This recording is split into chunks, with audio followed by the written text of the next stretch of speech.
Ministers, Secretaries, assembled audience, good afternoon.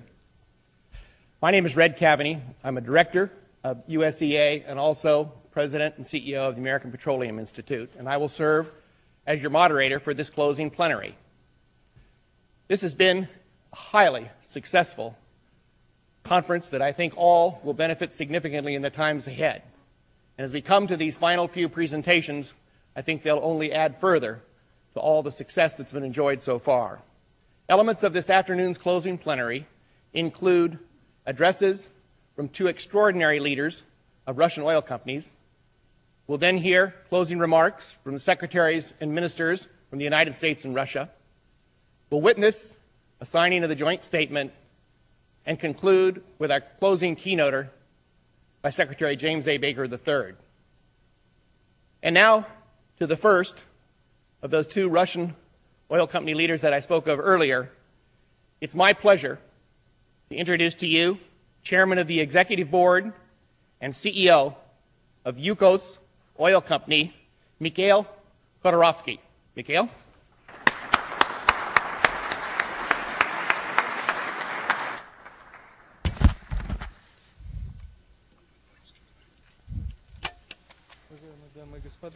Ladies and gentlemen, it is a great honor for me to speak before you today.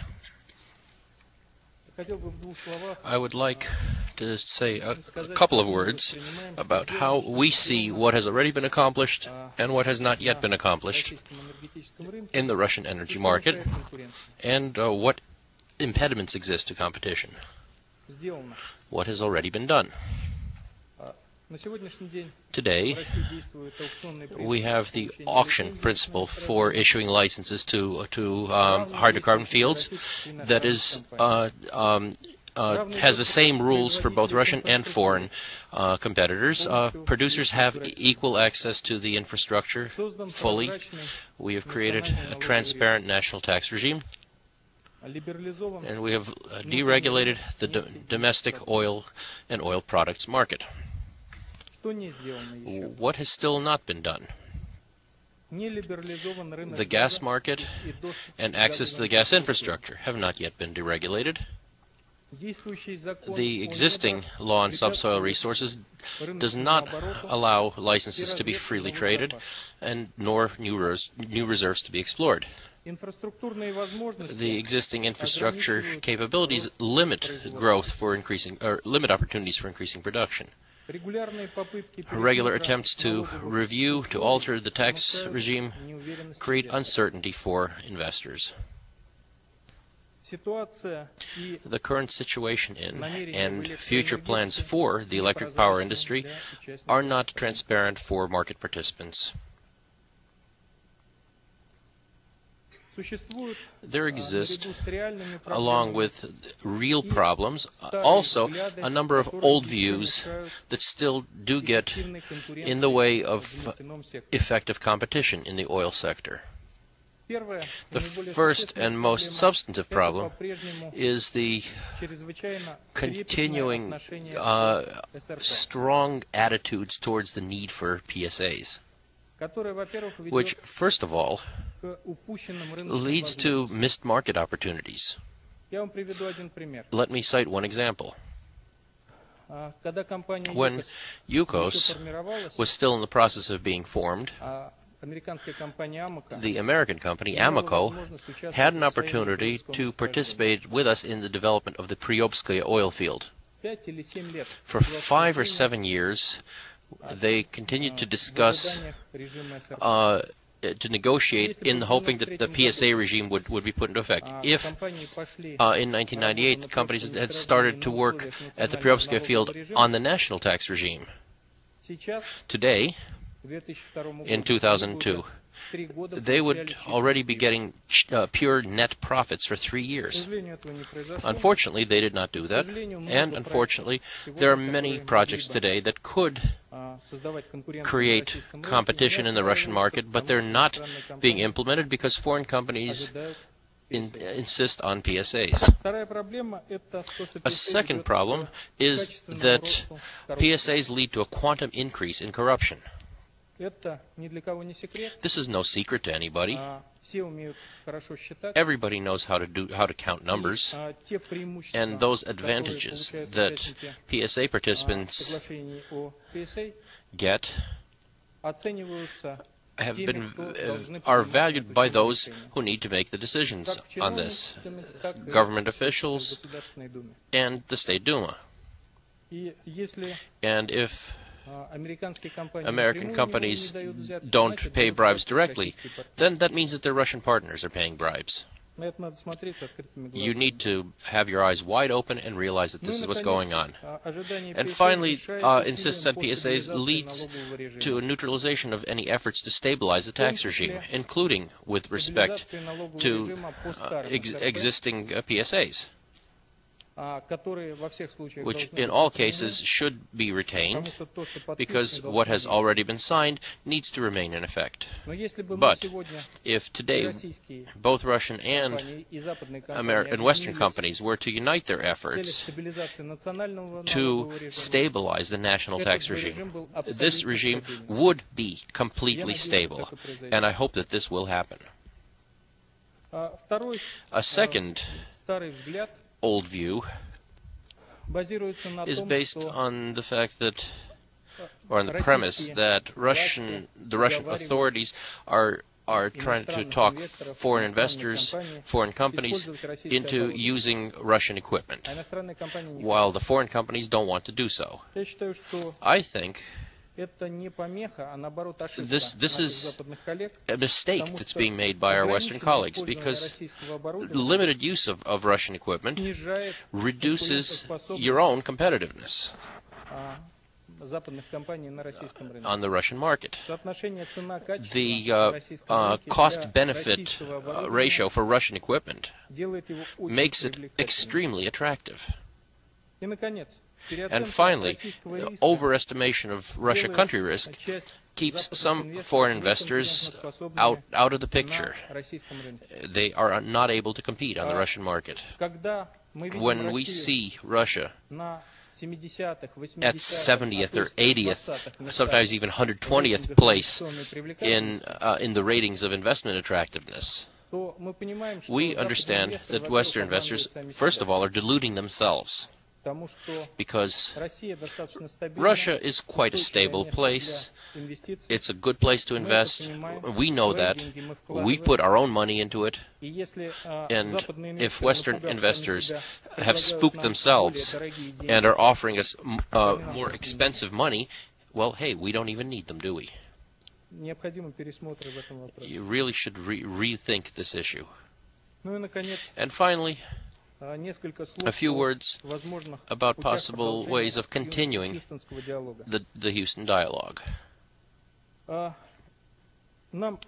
We really do need to discuss specific laws, draft laws that will improve the energy investment climate. We already have experience at doing this in Russia. Russian companies coordinate their own efforts in this area, but if our American colleagues were involved in this process as well, that would be very useful indeed. We must also discuss, have multiple participant projects, infrastructure projects, and also establish the legislative frameworks for their implementation. As I've already said today, infrastructure is serving as a brake on expanding production. And I also feel we need to have a year-long working group, a permanent working group with Russian and international companies, as well as representatives from the government, both governments, so that this group can discuss these problems, find solutions, and maybe even implement these solutions legislatively, I mean.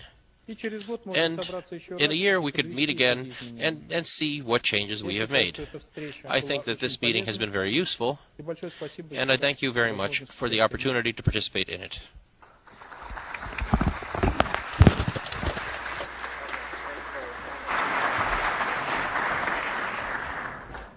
Mikhail, thank you very much for your constructive suggestions on how we can build on this beginning. It's now my pleasure to introduce the second of the two highly successful leaders of Russian oil companies who are going to be addressing us today.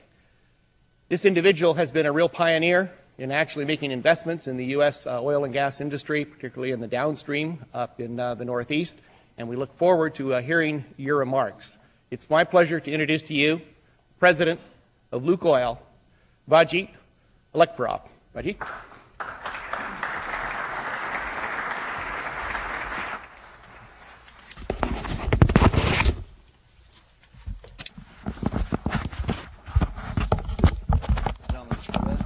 Ladies and gentlemen, this is the second time I speak in Houston. My first speech was in the end of the 1980s, at the time when I was representing the oil industry of the Soviet Union. This is the first time I get to Houston,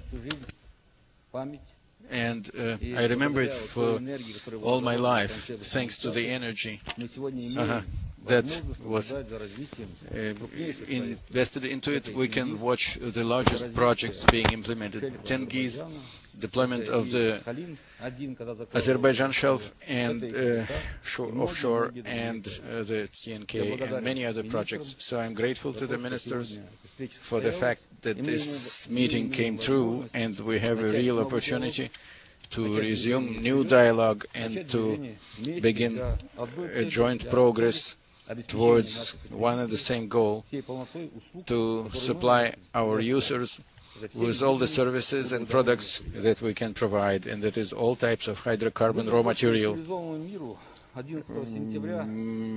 The challenge that was given to the civilized world on the 11th of September last year and the subsequent reaction of the civilized countries have helped to make our positions much closer. In the last 10 years, our companies have developed very good partnership relations with American oil companies and financial institutions. Our company, just like a number of other Russian companies, is expanding its activity to areas outside the Russian Federation. At the same time, we are building out infrastructure inside the country, and all the time we are also investing a lot into prospecting and survey, and open up new deposits and oil fields. These are the trends in the development of the Russian oil industry as it is viewed by our company. Over the last 1 year, the Russian-American relations were raised to a qualitatively new level. Strategic partnership between our two countries, friendship and trust between the two countries opens up new business possibilities and gives us a chance to give a fresh look to the implementation of joint projects. Thus, our cooperation will be raised to a qualitatively new level. There is a good possibility to develop new oil and gas projects. It was boosted by the declaration signed by the Presidents Bush and Putin in May last May about the energy cooperation between our two countries. It provides for expansion of deliveries of Russian oil to the United States, as well as the growth of American investments into the Russian economy. As a result, Russian companies started to assign higher priority to projects that are geared towards American market, provided there is a flow of private investment of American capital. Then export of Russian oil will increase in volume and become more stable. It is a pleasure for me to talk about the energy bridge between Russia and the United States. LUKOIL has been implementing this idea for 2 years now. In the year 2000, we have bought the Getty network, operating about 1,300 gas stations in the Northeast. And this year, LUKOIL started to regularly deliver engine and diesel fuel from its plant in Burgas, Bulgaria. When we purchase some assets in the United States, it helps us to see that we will be present in the American market in the long-term aspect. It is not a chance. It is part of a strategy of global development of this company. As a result, LUKOIL has become a company that operates in dozens of countries of the world. Over 50% of our sales and oil refinery assets are outside the Russian Federation. A new page in the history of LUKOIL will become regular deliveries of oil to the United States. We will be implementing it in the next few years. At present, in Russia, we have limited opportunities to export oil. It is already visible now that the geography of oil production and export to the world market is visible. It was clear in many speeches today. Oil extraction in the North Sea, the Gulf of Mexico and Canada will go down because of the depletion. And then oil extraction will go to deeper waters, but it's more costly and is combined with higher risk. At the same time, the Russian oil industry is on the rise. In the past 2 years, Russia added 1 million barrels a day per day, which is equivalent to 14% growth rate. This year there will be an increase by 6 or 7%, which is largely generated by growth of investment. In 2001, the scope of capital investment has reached $9.5 billion, which is about 100% higher than in the previous year. Investments of our company alone have reached, in the past 2 years, a total of $5 billion. It is expected that by the year 2010, the production of oil will reach 10 to 12 million barrels per day, and these figures match closely with the analytical data derived here in the United States. The expanding export of oil from Russia will compensate for the reduction of oil output in the North Sea and the Mexican Gulf. Russia's potential reserves are presented here. This is sometimes not too well known to our partners abroad. Those oil deposits have been audited according to the international rules, and it amounts to 76 billion barrels, which is about 60% higher than the commonly accepted estimate in the world. Through expansion of such oil fields as north of Caspian and the Sakhalin and the North Arctic seas indicate that the total deposits of oil are probably 140 billion barrels. The specific amount is a state secret, so we are giving it in approximate values. Increase in oil production in Russia predetermines a substantial growth of oil export. Bearing in mind that the infrastructure of export of Russia and Kazakhstan is similar, the joint export will reach, by the year 2010, it will reach 8 billion barrels a day. At the same time, it is expected that there will be a shortage of pipeline capacity. This may be a threatening factor, so it is important to implement new pipeline projects such as the Baltic lines, the line Yaroslavl to Murmansk, and the direction to China will expand the export capacity and will balance out this shortage. Russia is expanding its export capacity right now. The Caspian pipeline and the Baltic pipeline system or network are being expanded, and LUKOIL is building out its own infrastructure in Russia. This company participates in the Baltic pipeline, and it is planning to build out the northern export terminal from 30 to 42,000 barrels a day, and together with OPIC we are starting to build an export harbor in the city of Vysotsk, not too far from St. Petersburg. It will export 200,000 barrels a day. And according to our infrastructure project, we plan to expand our export capacity by 70% of the total output of oil and gas. The export possibilities of LUKOIL are based on the leading positions of this company. LUKOIL is planning to increase the oil production to 3 million barrels in conversion to oil equivalent, which will be twice as high as the level of the year 2001. LUKOIL has been able to maintain stable economic growth even during the harder years in the middle of the 90s.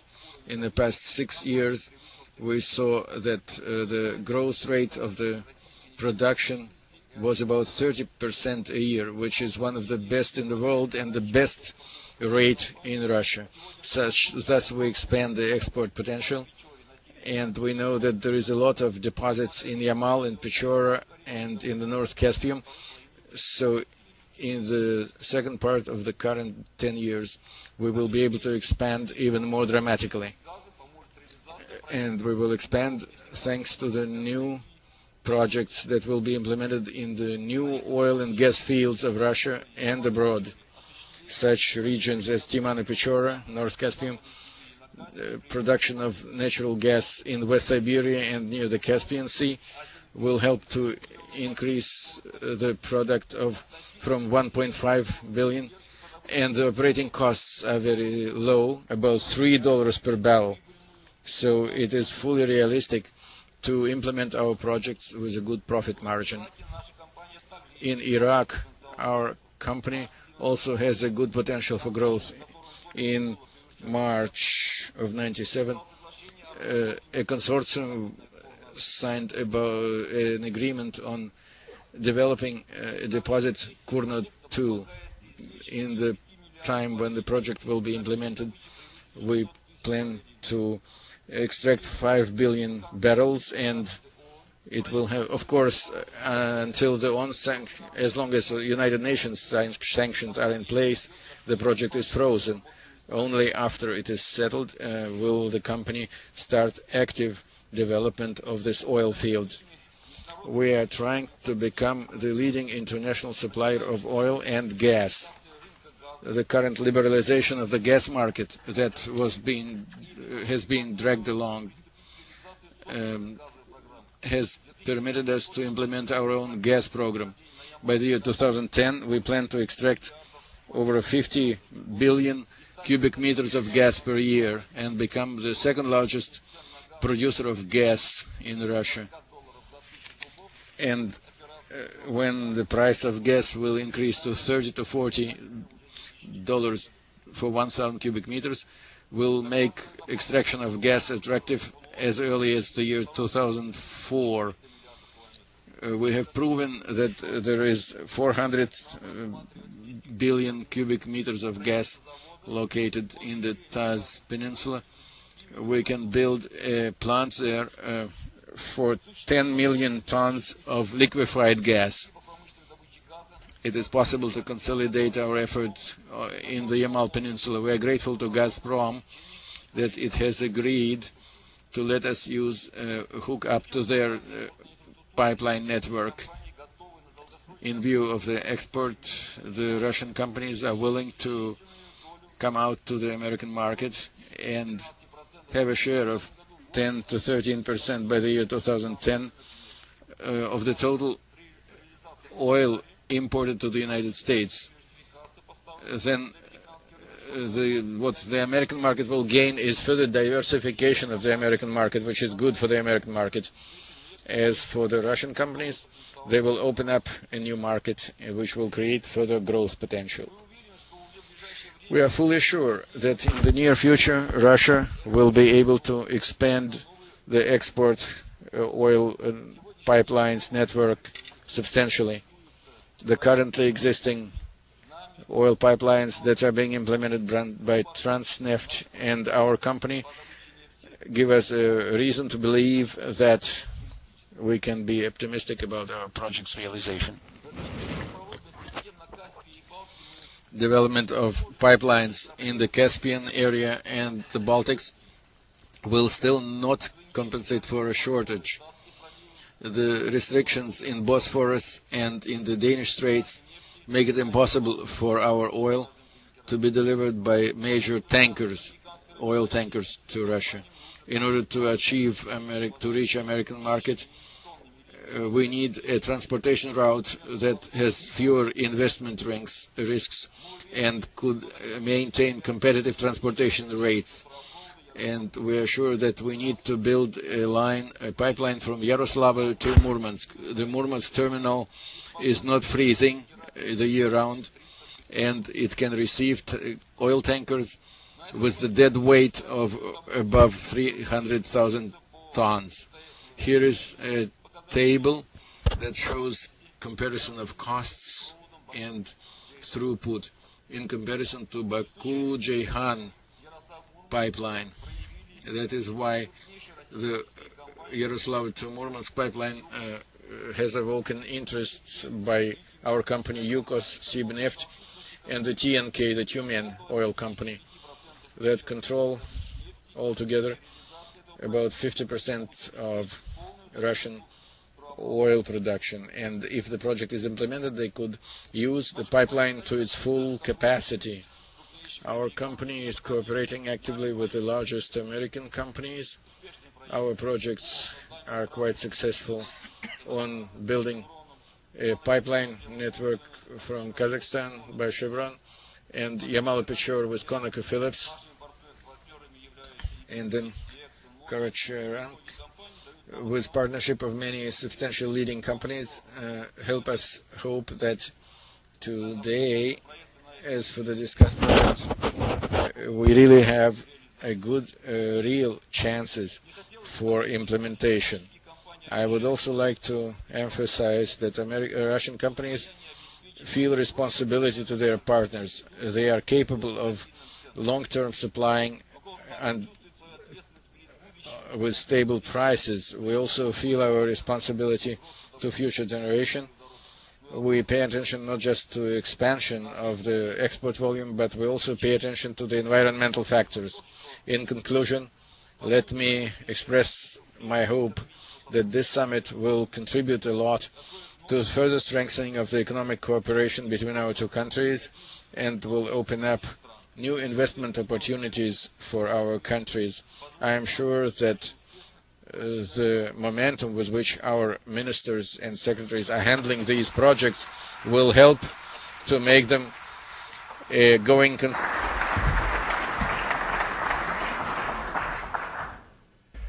President Alekperov, thank you for sharing with us the extra perspectives on what has made LUKOIL such a tremendous growth story.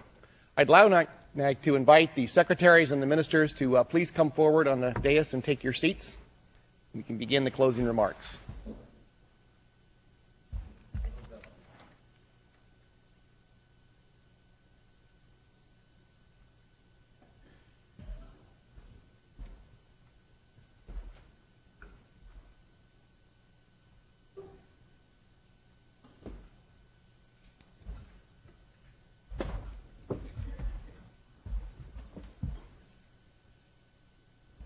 First on our closing remarks is the Undersecretary of Energy, Environment, and Science for the U.S. Department of Energy, the Honorable Robert Card. Bob?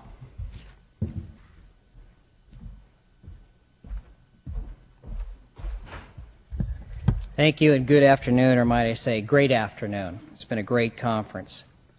It's clear from the alignment that we saw from the four ministers yesterday morning that the three speaking after me will comprehensively conclude the meeting. To avoid taking any of their thunder, I'll therefore defer my closeout comments to them.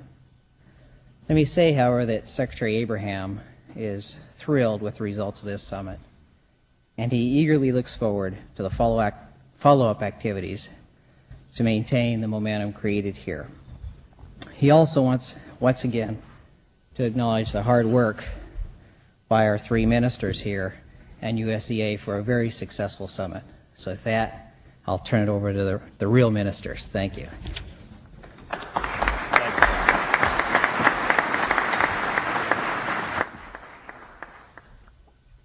Thank you, Bob.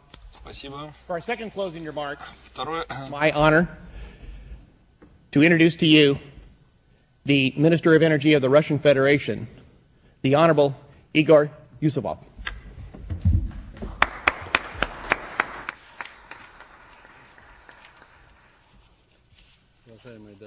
Ladies and gentlemen, dear colleagues, the first Russian-American Energy Summit is nearing its completion. It is an unprecedented event in its significance, and it will be remembered as one of the most historically significant events in the relations between the United States and Russia. Work of our summit is wrapping up very successfully. We have been able to discuss the most important issues in a wide format, with the participation of 4 ministries or departments, for that matter, that are in charge of the energy sector, and with participation of leaders of chief executives of the leading energy companies and scientists. We have discussed the problem of how to guarantee stability of world energy markets, which is the most complicated problems in the world as of now. We have made a uniform conclusion that the companies of our countries could work together on resolving this problem by increasing energy supplies and participating in joint projects both in Russia and in third countries, where knowledge and experience of our specialists will be put to use. When the transportation network will be established and increased and expanded, Russia will be able to supply oil and oil products to the American market. That is why we invite American companies and financial institutions to support implementation of such projects, and we await specific proposals from them. We have explained what are the business opportunities in the United States and Russia, and we pointed out the need for good legislative guarantees. After that, the investment activities of our companies will grow even more rapidly. We have concentrated on another issue, how to make this more efficient, how to use non-traditional, non-conventional energy sources, how to boost cooperation between scientific research institutions in the energy sector. And so I think that it was a very useful meeting that handled specific problems in detail. When we spent a few days in the oil capital of America, in this wonderful city of Houston, we've been able to answer a directly asked question.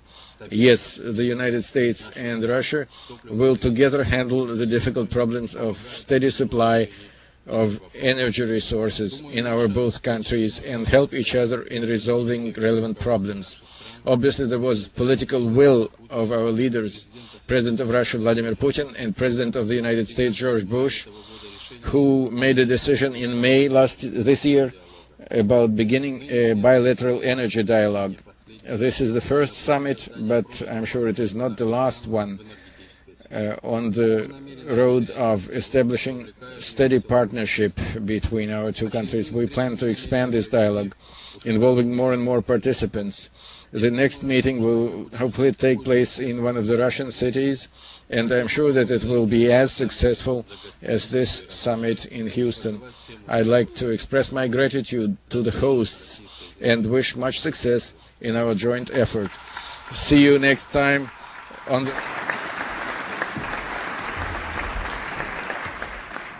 Minister, thank you. And now to the third of our 4 hosts that we have here. It's my honor to introduce to you the Minister of Trade and Development for the Russian Federation, the Honorable German Graf. Minister?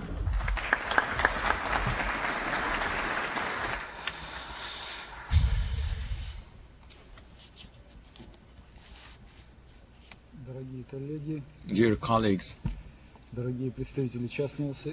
dear representatives of the private sector, for whose benefit this whole summit had been arranged, my dear colleagues from the government of the United States, who invested a lot of hard work into creating favorable conditions for our work here, and we were received here in a very hospitable way. it is hard to express our gratitude.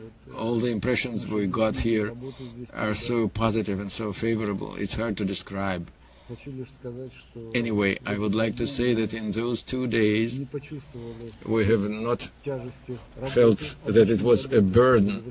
On the contrary, those were the most enjoyable days when we were given a chance to familiarize ourselves with the most advanced technologies in the energy sector, and not only in the energy sector. I am sure that we have developed a lot of useful contacts, and it will give us a better chance to get a broader perspective in building out relations between our two countries. We also had a good opportunity to see Texas, which is the native area of a substantial part of the current American administration, such as Donald Evans is represented by, and probably even further. This is how they chuckle in Russia when Petersburg is being mentioned nowadays, so I understand you. Anyway, I'd like to say that Texas is probably one of the nicest areas in the United States. I liked it definitely. Let me say that the summit that took place in those 2 days, we can already start referring to it in the past tense, I think. I fully agree with the evaluation of it given by my colleague Igor Yusufov, but I would say that we just laid a brick in this tremendous brickwork that we are trying to build as people who are designing the future of our two countries and the global future, in which the interests of international trade, of international economics, will definitely prevail over any other relations and control them. And those interests, as we can see on the example of these presentations made here, indicate clearly that we have no alternatives other than to bridge over the gap in the relations between our countries that had existed between our countries and to continue to move forward. The current world is a small world. It's a very breakable vessel. It's a house consisting of 4 walls, and the relations between our two countries are of utmost significance. They are essential, and they are also very breakable yet, but they are determining, and they are the major factor.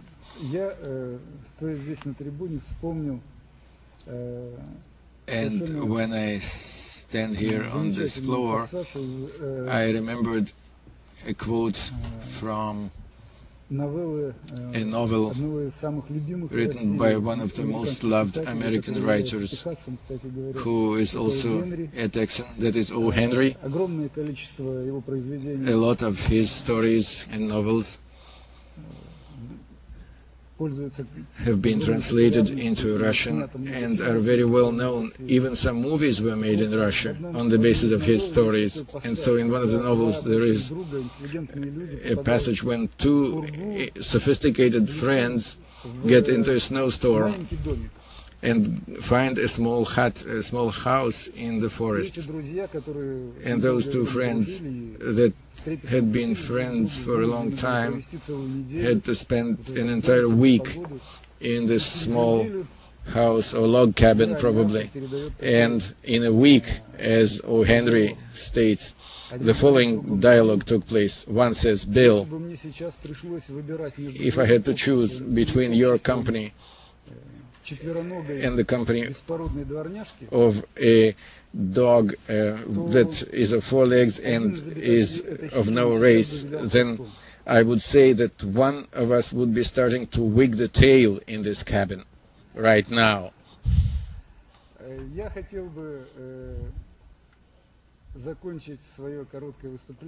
And I would like to end my brief presentation with the following wish addressed to all the political figures in our two countries and to the people who are key players in the business relationships. May we never end up in such a situation, even though it was covered by a genius writer. After we enjoy close cooperation in the small world, after we enjoy the results that our people will get from our efforts, and our countries will both continue steadily on the path of prosperity, when each citizen of each of our countries will have equal opportunities for realization of their inner potential, may we say then that we liked it so much that there is no factor that could break these good relations. And thanks again for your kind attention.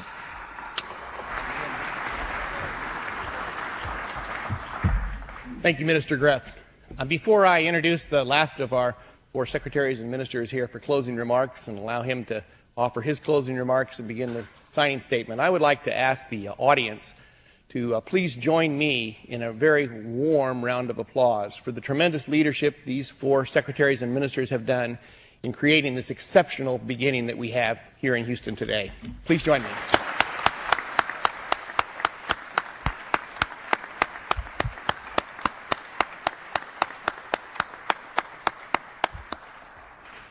It is now my pleasure to introduce to you the Secretary of the U.S. Department of Commerce, the Honorable Donald L. Evans. Don?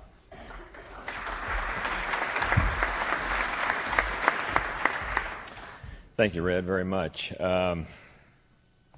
It's been great to come home.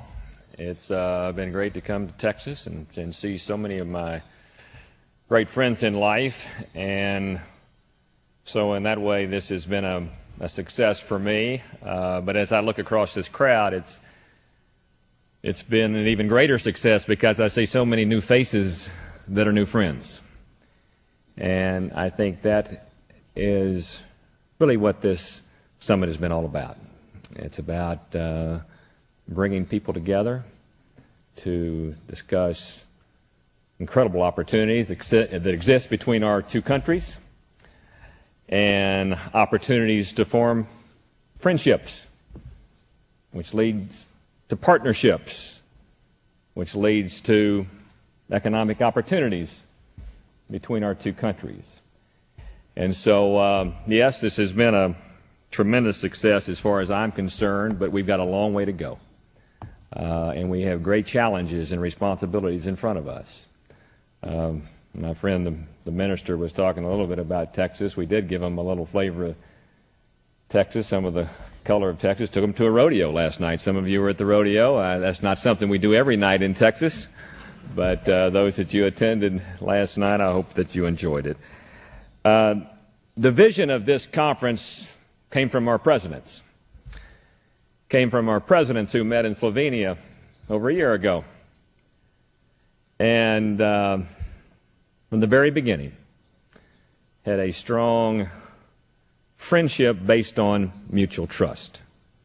And two leaders that had come together in the world at a defining moment in the history of the world that understood clearly their responsibilities of leading the world in this defining moment of history, which quite frankly has changed quite a bit since their initial meeting. We're focused even more what a critical moment this is in the history of the world. And I want just all of us to reflect on the responsibilities we all have to lead this world. Understand the tremendous amount of power that we have to lead and the responsibility that goes along with that.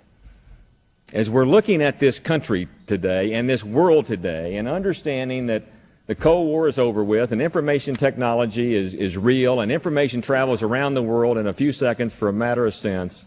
We know we're all coming closer together quickly.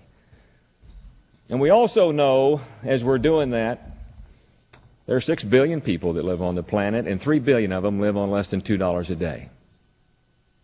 And if we're going to put policies in place, if we're going to form relationships, if we're going to provide leadership that leads this world to a world of peace and prosperity, we're going to do it through economic development.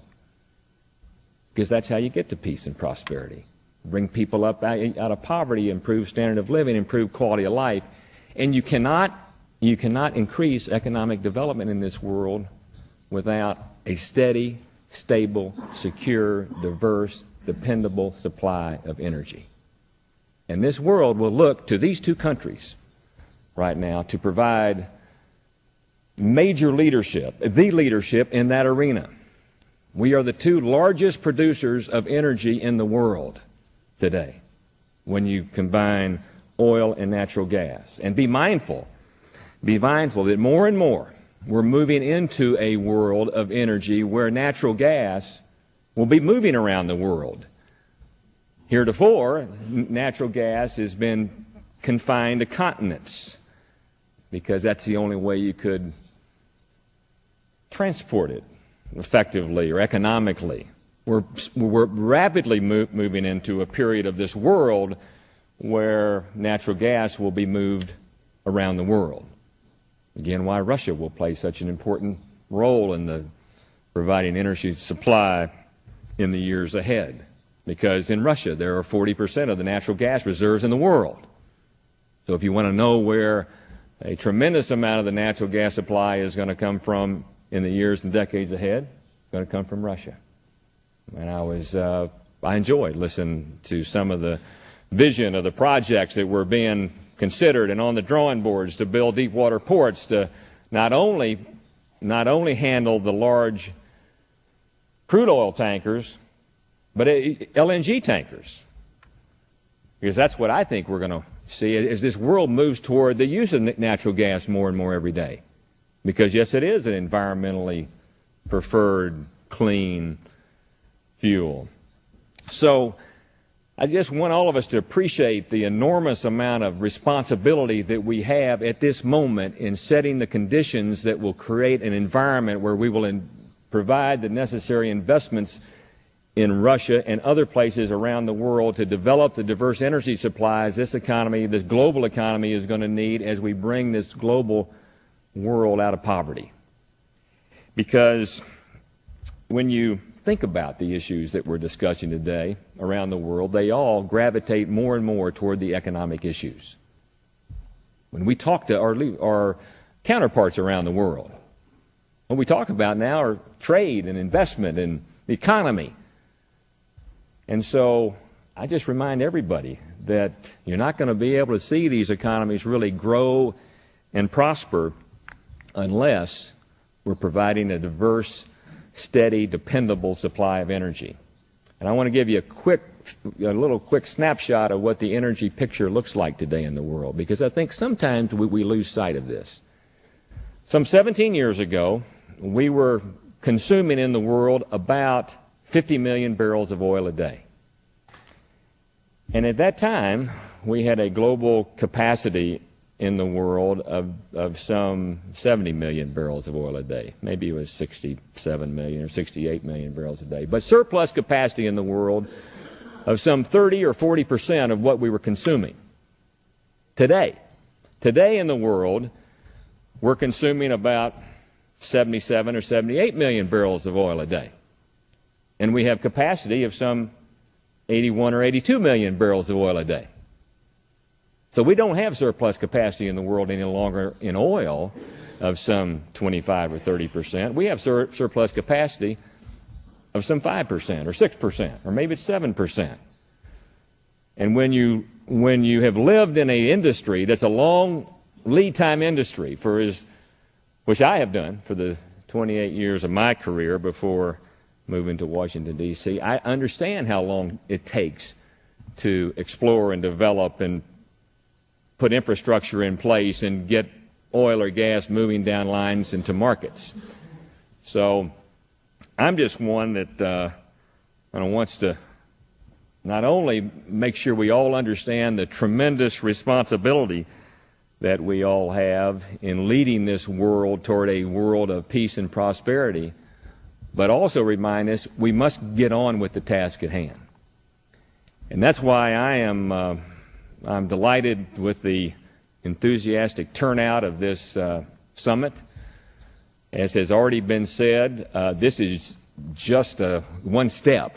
We've already made a number of steps over there. This is one step, and we must follow through. We must not only have another summit a year from now, but we must have benchmarks all along the way over the next year to make sure we're making progress. And in order to provide for that, we've announced that we're going to have a commercial energy working group that will provide for members of both governments and members of industry from both countries to sit down on a regular basis and talk about the important issues that need to be resolved, the impediments, what is it that we can do to improve the conditions so that there's a friendly environment for capital to move to where capital needs to go to accomplish the task at hand. I'm also pleased that and I'm announcing today that I will be leading a trade mission to Russia next year to take American industry to Russia and go out into the fields and see the progress and see the opportunities. But again, just part of what I think needs to be a comprehensive program, a comprehensive dialogue to make sure that we don't leave here today and say, I'll see you in a year.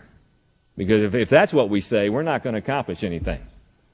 And so I hope that you'll take from this not only the additional friendships that you've made, but the charge and responsibility that I hope you feel, that I know our presidents feel, in leading this world at this defining moment in this world, and make sure that we're providing the necessary energy supplies to allow this global economy to grow so that other countries around the world can enjoy a life of peace and prosperity.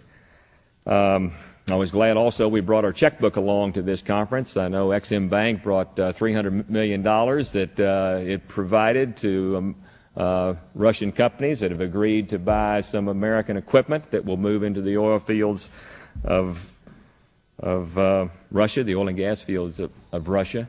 And so we did bring something tangible along with us. But I think more than anything, it is the relationships that get formed at meetings like this, whether it was somebody you sat next to at the rodeo last night or sat down at lunch with today or went to a breakout session and had the chance to listen to some fabulous opportunities. I was delighted to hear today that at one of the breakout sessions there was great enthusiasm for the opportunities for small and medium-sized companies in Russia.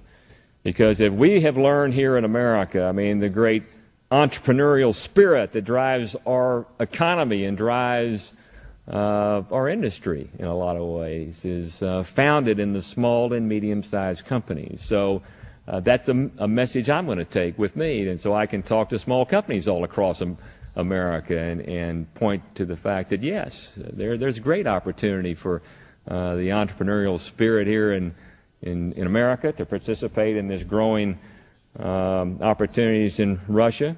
And it's also, though, I would say great that the 3 times that I've had the pleasure to travel to Russia in the last, say, 14 months, I've also sensed the entrepreneurial spirit that's taking hold there. And it is very real.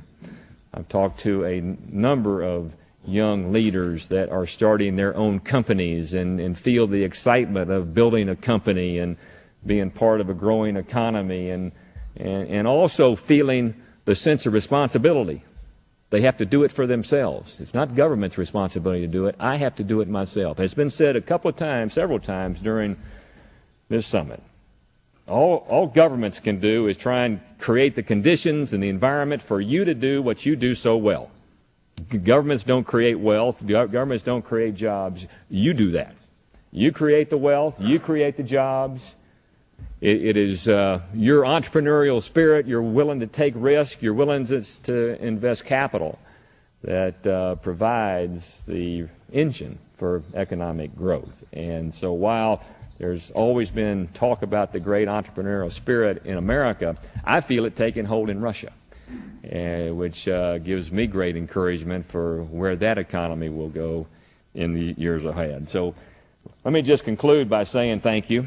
And there's a few faces that I see that I must apologize. I don't think I had a chance to meet you. I hope that we do have a chance to shake hands maybe before I leave today. But to all of you, I look forward to working with you. Know that you've got a friend in the Department of Commerce and the President of the United States in terms of wanting to commit all the resources, all the attention, all the full commitment to make sure this works, because I know this president well, and he thinks about results is what he thinks about, and that's what I think about.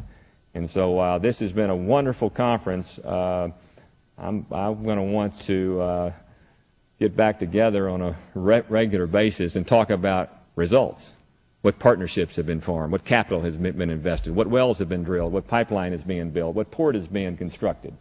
That's really where the rubber meets the road.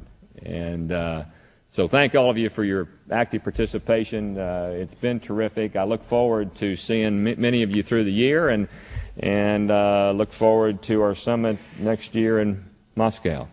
Thank you all very much. And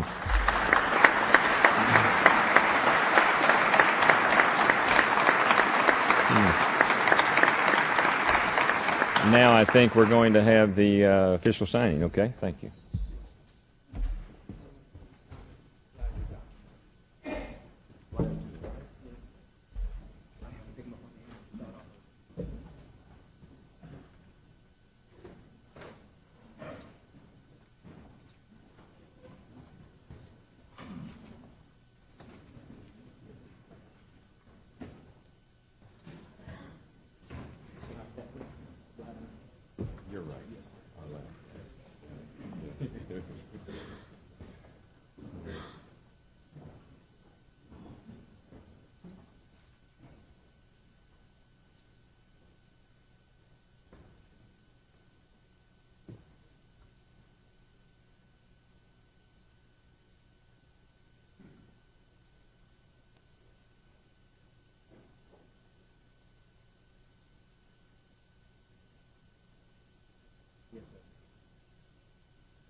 Now it is my high honor to introduce to all of you a man that does not need an introduction.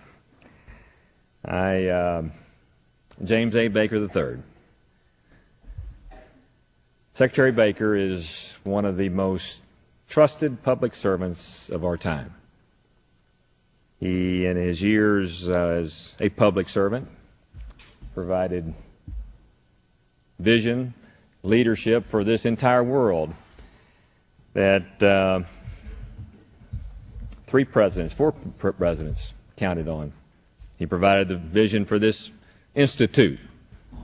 As a private citizen, he continues to provide vision, certainly for me, when I want to visit with one and understand where this world is going geopolitically and economically, and James A. Baker is the man that I call.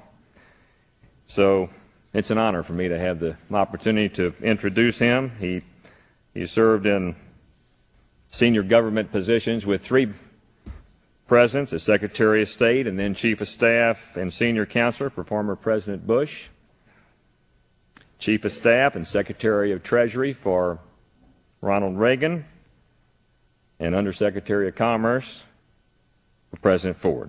He is the author of The Politics of Diplomacy, a reflection on his years as Secretary of State, focusing on the new challenges and opportunities of a post-Cold War era.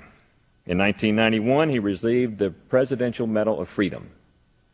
He is also the recipient of too many awards and degrees for me to mention. He is now a senior partner in the law firm of Baker & Botts and senior counselor to the Carlyle Group, a merchant banking firm in Washington, D.C. He is the honorary chairman of the James A. Baker III Institute, where we are. It's an institute for public policy, and he serves on the boards of Rice University and Howard Hughes Medical Institute. Secretary Baker.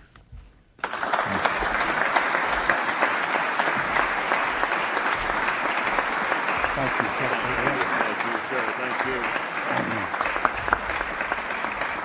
Thank you very much. Thank you very much, Don Evans, Secretary Don Evans, for that generous introduction. Ladies and gentlemen, speaking on behalf of the Baker Institute and Rice University, let me begin by saying how very proud we are to have hosted this summit. We're delighted that all of you are here today. This is an extraordinarily important summit. We're particularly honored to have helped advance the historic energy initiative that Presidents Putin and Bush talked about in Moscow this May.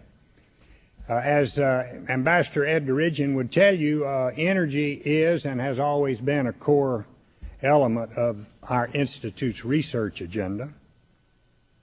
Let me express my appreciation to Minister of Trade Greff and Minister of Energy Yusufov, to Secretary Spencer Abraham, who called me yesterday and said he had to go back to Washington and couldn't be here, and of course to Secretary Evans as well for making this summit possible.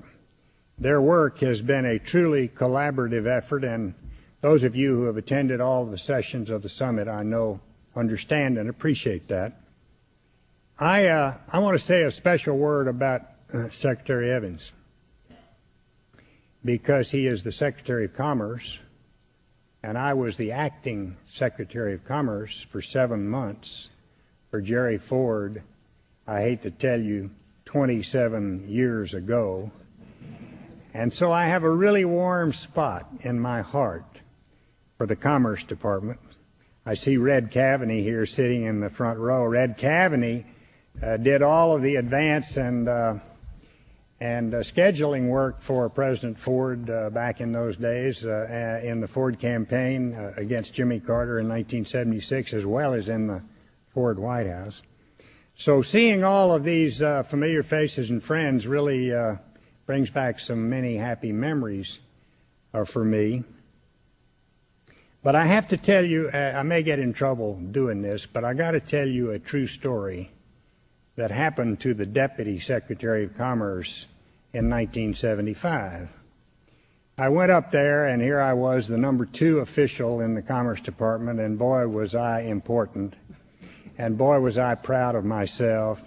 And the first job I was assigned by the Secretary of Commerce was to oversee a census that was going on of the small businesses in the United States. And my job was to sort of collate the results, tabulate the results as they came in. And they sent this census questionnaire out to all of the small businesses in the country. And one of the questions on the census said, state the number of your employees broken down by age and sex. And the answer came back in, none, but alcoholism is a real problem for us. So I'm reminded of my experience at the Commerce Department. But let me also extend our thanks to all of our participants, most especially to our Russian guests. As many of your prior speakers have made very clear, the subject of better improved commercial cooperation in the energy sector between Russia and the United States is both vital and very timely. And the stature of our participants today, private sector and public sector alike, give ample testimony to the importance that both countries attach to this issue. And of course, the reason for that is simple. Closer Russian cooperation And developing Russia's oil and gas sector is good for Russia, but it's also good for the United States, as the minister pointed out here a moment ago. It is also, I would submit to you, good for the world, because anytime there is a betterment, an improvement, closer relations between the United States and Russia, that is indeed good for the rest of the world.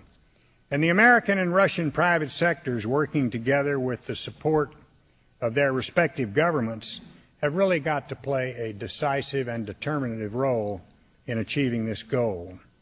The commercial advantages to cooperation between Russian and American energy companies are really quite obvious, but the commercial stakes, even though they are huge, are only part of the broader economic advantages that will flow from closer U.S.-Russian cooperation in the energy area.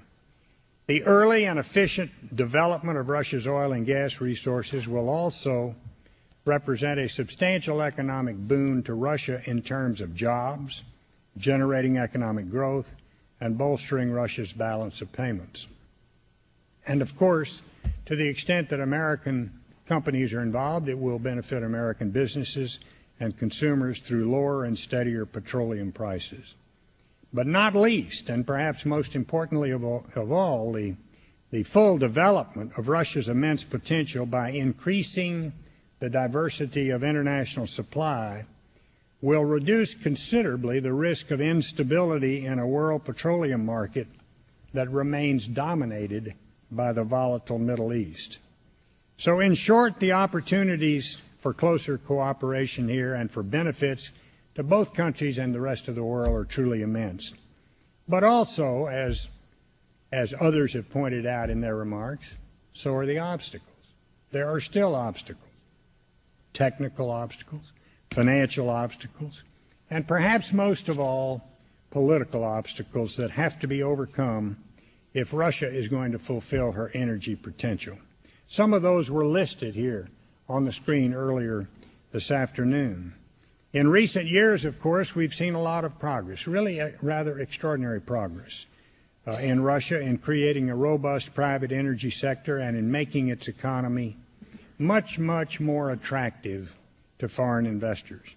But there's still work that remains to be done, particularly work in terms of the overall investment climate, if this momentum is to be sustained. Russia's energy sector, of course, like America's energy sector, demands substantial capital investment, and quite naturally, that capital must be assured of a fair return before it's going to be committed.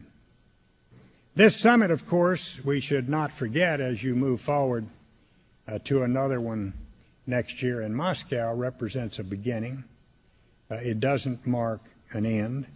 And it has to be followed up, as Secretary Evans has pointed out, with action by government officials and business executives alike if Russia and the United States and the world are to reap the full benefits of this closer cooperation. Look, when I look around this room, ladies and gentlemen, I really cannot help but marvel at the immense distance that U.S.-Russian relations have come since I first became Secretary of State in 1989. U.S.-Soviet relations had already lost, back in those days, the overtly hostile edge that they possessed as late as the early 1980s. But if you remember back, think back to those days, Europe remained divided, with huge armies and nuclear arsenals deployed on either side of the Iron Curtain. Certainly few in Moscow or Washington could imagine, and frankly none of us did, neither on the Soviet Union side nor on the American side, none of us could imagine what was going to happen in those next few years. And what happened, of course, was that the world was truly transformed, and relations between Moscow and Washington, who had been Cold War enemies for 50 years, were changed in a way that will never be the same again. The course of U.S.-Russian relations in the years that have followed marked not just a clear break with the Cold War past, but a progression toward a much, much stronger relationship, one that's based on mutual respect and shared interests. I think back to the questions that were raised at the beginning of this Bush administration. What was going to happen to U.S.-Russian relations? What about a lot of the bellicose talk that we'd heard in the lead-up to the beginning of the administration? And I got calls from many of my friends in the Russian foreign ministry and in the Russian government. What is going to happen here?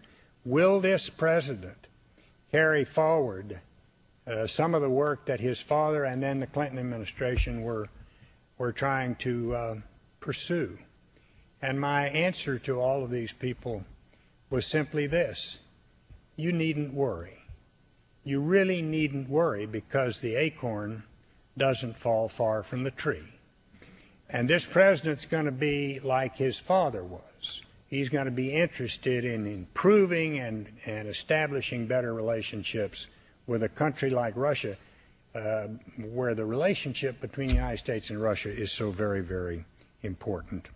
So we've seen this progression toward a stronger relationship, and this is particularly clear over these last few years, particularly in the aftermath of what happened on September 11. Russia is a steady ally of the ally is not too strong, not the wrong word to use, not too strong a word to use today in the war against terrorism. NATO, of course, has welcomed Russia as a special partner, and that's an important step in the direction of what I, for one, hope and have written since 1993 will eventually be full membership for Russia in the North Atlantic Treaty Organization. Presidents Putin and Bush have signed that historic agreement, slashing the deployment of nuclear weapons by 2/3. And the two countries now find themselves partners on a whole range of issues, of which energy cooperation is just one. Events like this summit were simply impossible in 1989, when I became Secretary of State. Any meetings that we had with the Soviet Union were extraordinarily formal ministerials. You could not have had a summit like this based on cooperation and mutual respect. The fact that today Russians and Americans from the public and private sectors can meet as they do in a spirit of genuine partnership really makes me proud of the part that the administrations that I served played in helping bring about this historic transformation in U.S.-Russian relations. Now, that's not to say that Moscow and Washington are in full agreement on all issues. We're watching that today in the United Nations Security Council, just as we watched it back in 1991. But today's divergences of view between the United States and Russia exist within a wider context of cooperation. The differences are not, as they were during the Cold War, occasions for potential conflict, but today they are occasions for productive compromise when possible, and honest disagreement when that compromise is not possible. And it is the job of policymakers and statesmen in Washington and Moscow to create those compromises and to keep those disagreements from undermining U.S.-Russian relations. Too much is at stake. Too much is at stake, not least for the Russian and American people themselves. The decade that followed the collapse of the Soviet Union was a really tough one for Russia. We all know that. Political uncertainty, economic hardship, and social dislocation exacted a really tough, harsh human toll. Economic reform was often slow and excruciatingly painful. But the Russian people, to their immense credit, they never gave up. They kept after it. And today, what do you have? You have a democratic Russia that can look forward with confidence to an extraordinarily better future. When President Putin was here at the Baker Institute last November, he declared that the scope for possible cooperation in the exploitation of oil and gas could keep us busy for decades. He was right, and he is right, not just about energy, but about the full range of geopolitical and economic issues, from the war on terrorism to greater trade liberalization, where Russian and U.S. interests increasingly converge. So as I've mentioned, ladies and gentlemen, it's my view at least that Russia's economic future is a bright one. I think her political future is a bright one as well. But so too is the future of U.S.-Russian relations. And this summit, I am absolutely convinced, has played an important part in bringing both of those futures closer to reality. Thank you all very, very much.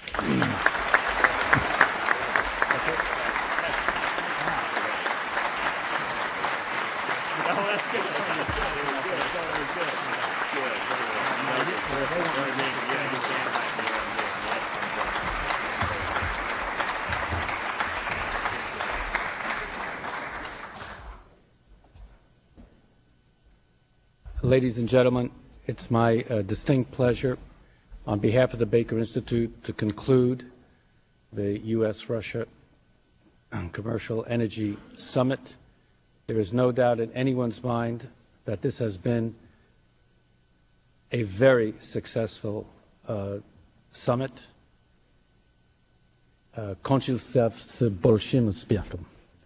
And I think it is really due to the leadership of the American and Russian secretaries and ministers, to their work, to the very hard work of their respective government agencies, to the great organization of the USEA in organizing this event. I want to commend my own staff for its hard work in assuring the success of this event. I also want to thank all of you, the participants, and certainly the oil and energy companies that have contributed so much work, time, and effort to make this a success. So at the risk of being accused by the honorary chair of the Baker Institute, Secretary Baker, of promoting alcoholism, I would like to invite you all to a refreshments and reception in the bank. Thank you very much. Great job.